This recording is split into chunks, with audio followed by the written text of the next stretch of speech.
Sir, आप चिरांग में आए हैं तो सीमांत से जुड़ा हुआ खास करके भारत भूटान सीमांत की जो रोड है उसकी हालत बहुत खराब है। देखो, तो आप मुख्यमंत्री को जाके इस बारे में देखो कुछ मैं जब पिछली बार आया था जून में, तब मैं ले गया था। मुझे जो रिपोर्ट दी है उसमें अधिकांश रोडों को उन्होंने ठीक कर दिया, ऐसा मुझे उन्होंने जानकारी दी है।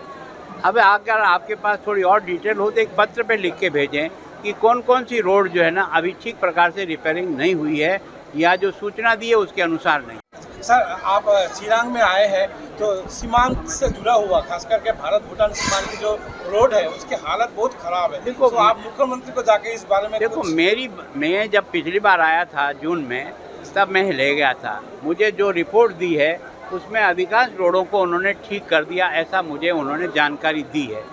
अब अगर आपके पास थोड़ी और डिटेल हो तो एक पत्र पे लिख के भेजें कि कौन कौन सी रोड जो है ना अभी ठीक प्रकार से रिपेयरिंग नहीं हुई है, या जो सूचना दी है उसके अनुसार नहीं।